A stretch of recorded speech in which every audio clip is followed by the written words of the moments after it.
اس نے الجھ کر فون بند کر دیا اور دوسری فائلز کھول کر دیکھنے لگی۔ وہ واقعی اس کے دوسرے موبائل فون کا نمبر تھا۔ کیا تماشا ہے یہ؟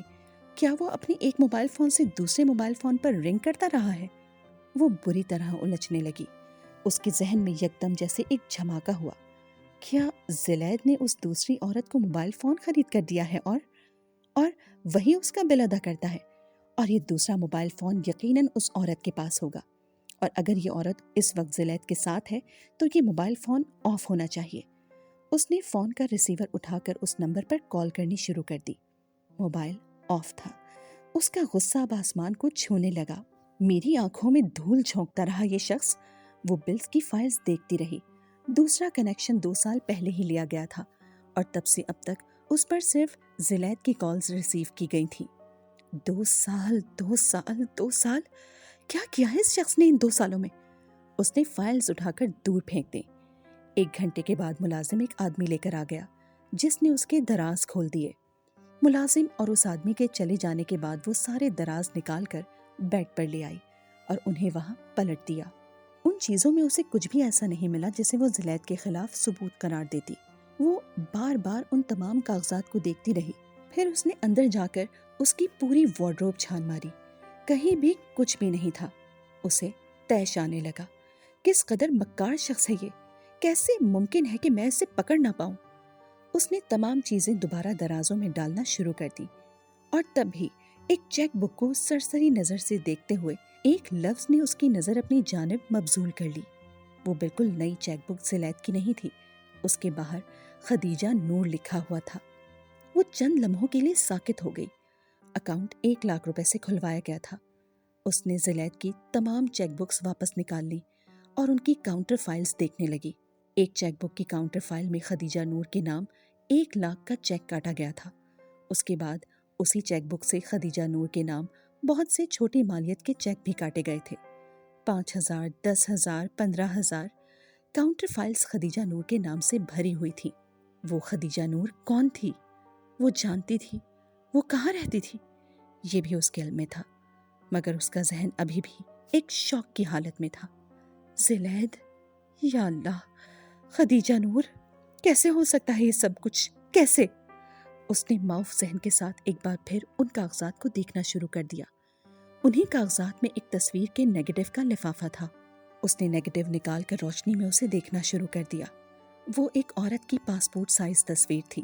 وہ فوٹوگرافر سے واقف تھی۔ اس نے لفافے پر نمبر دیکھتے ہوئے فوٹوگرافر کو فون کیا۔ وہ تصویر چند ماہ پہلے کھنچوائی گئی تھی۔ وہ اپنے اعصاب پر قابو پانے کی کوشش کر رہی تھی۔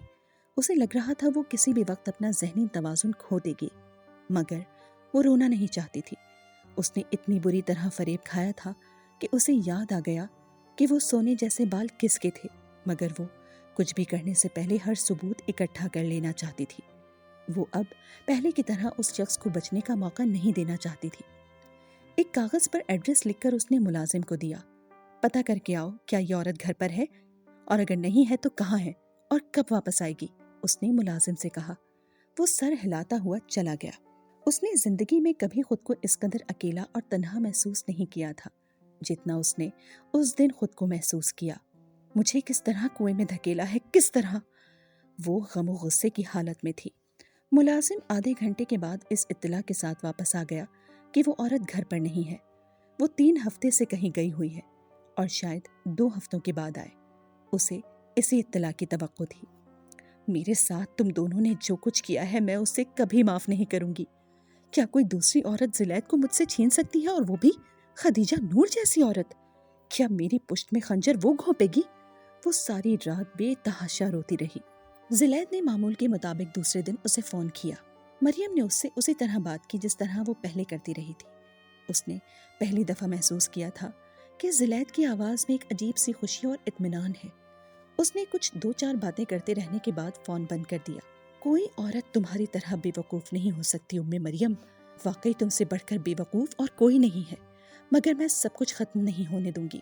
میں ایک بار زلید کو پانے کے بعد دوبارہ کھو نہیں سکتی۔ میں خدیجہ نور کو اس کی زندگی سے نکال دوں گی، میں اسے جان سے مار دوں گی۔ وہ اپنا سارا آرٹ ورک بھول گئی تھی۔ زلید کی واپسی سے پہلے کے 2 ہفتے اس نے گھر پر بند رہ کر گزارے۔